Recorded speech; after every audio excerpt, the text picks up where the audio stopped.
For most of human history, action requires an external catalyst to initiate movement. You need an outside push to start falling. We rely on external regulators to set our pace. A manager looking over your shoulder, a strict deadline for a tax return, or a physical prize waiting at a finish line. These external inputs provide the exact fuel required to complete ordinary tasks. But there is a rare exception to this rule. The highly self-motivated individual operates completely independent of these outside forces.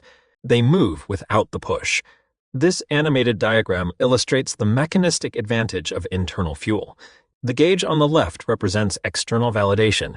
When the outside praise or pressure stops, the tank rapidly empties. The gauge on the right represents internal drive. It operates in a continuous, self-replenishing loop, completely immune to the environment. A person running on this internal engine cannot be outlasted by someone waiting for external applause. Society observes this self-replenishing drive and categorizes it as the ultimate professional superpower. We reward the people who refuse to quit when everyone else stops. Yet operating completely off the grid carries a hidden mechanical danger. If you do not rely on the outside world to start your engine, you also lack the outside world's ability to turn it off. There is zero external governor regulating your output. You have engineered an engine with an infinite supply of fuel. If you design that same system without brakes, the outcome is inevitably fatal. Self-motivation doesn't come with a rest button that someone else presses for you. You have to press it yourself. And most people who are highly self-motivated forget how. Because when your drive comes from inside, it never really turns off. There's no boss to say, go home. There's no bell that ends the class. Just you and a voice in your head that keeps saying, do more, do more, do more. This creates the phenomenon of the moving finish line. A highly driven person will hit a major target and immediately set a harder goal. The finish line is simply pushed further away.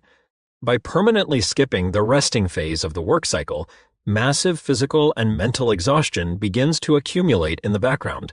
The system is burning hot 24 hours a day. Without the strict imposition of external boundaries, self-motivation ceases to be a professional asset. It transforms into an autonomous mechanism for self-destruction. The damage of an unregulated engine extends beyond the machine itself. It exacts a secondary, largely hidden psychological toll, chronic social isolation. And this is the loneliest part.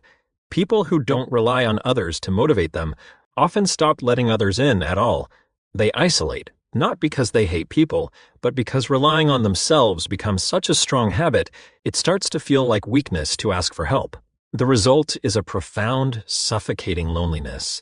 The individual carries an absolute burden, trapped inside a cycle of perpetual achievement, entirely cut off from the people around them. The exact psychological trait that previously made them an unstoppable force has simultaneously made them entirely, exhaustingly alone. Self-motivation is not a moral virtue. It is a raw, neutral, and highly volatile force. Like a fire, it will consume whatever it touches, including the person who sparked it. Surviving this trait requires a counterintuitive skill.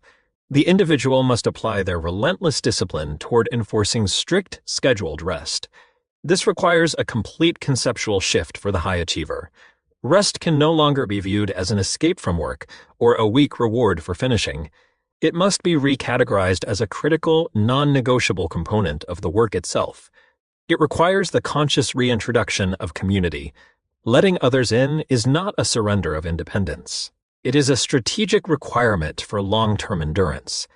True power is not the ability to function endlessly as an unstoppable machine.